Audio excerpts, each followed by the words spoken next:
Hello viewers, আসসালামু আলাইকুম। আজকে আমি আপনাদের সামনে হাজির হলাম নতুন একটি রেসিপি নিয়ে। এটি হলো সিম এবং মসুরির ডালের বড়া।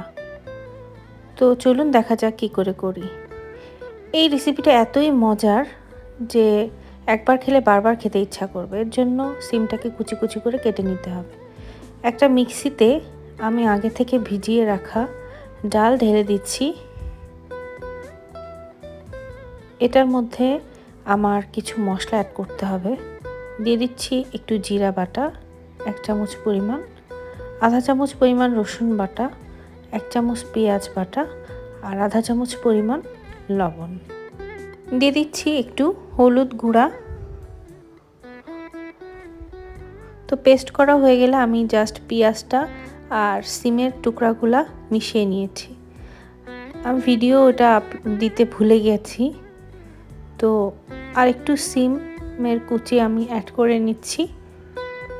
ভালো করে মেখে নিতে হবে, মেখে এটি ভেজে নিতে হবে। তো কড়াইতে আমি তেল দিয়ে নিচ্ছি।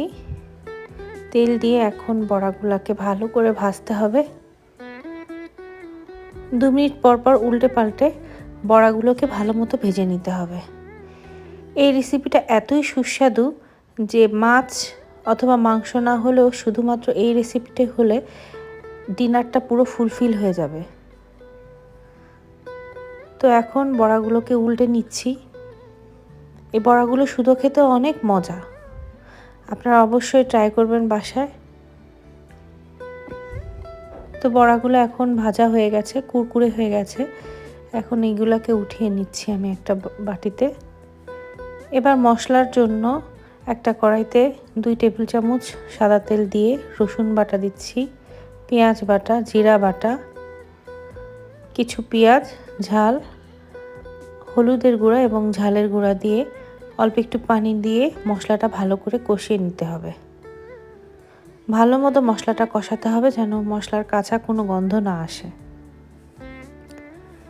এবার কিছু সিম কুচানো এর মধ্যে আমি দিয়ে দিচ্ছি, জাস্ট কালারটা সুন্দর আসার জন্য। এটাকে ভালো করে আমার এখন কষাতে হবে।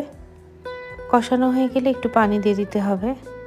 পানি দিয়ে মশলাটা আরও ভালো করে কষিয়ে নিচ্ছি।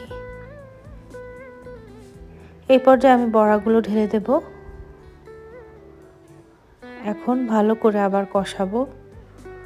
বড়াগুলোর ভেতরে যেন লবণটা ভালো করে ঢুকে যায় এবং মশলাটা।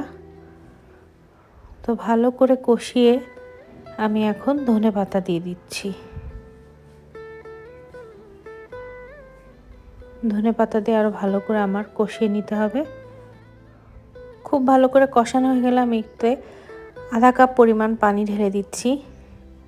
এবার ঢাকনা দিয়ে রাখছি।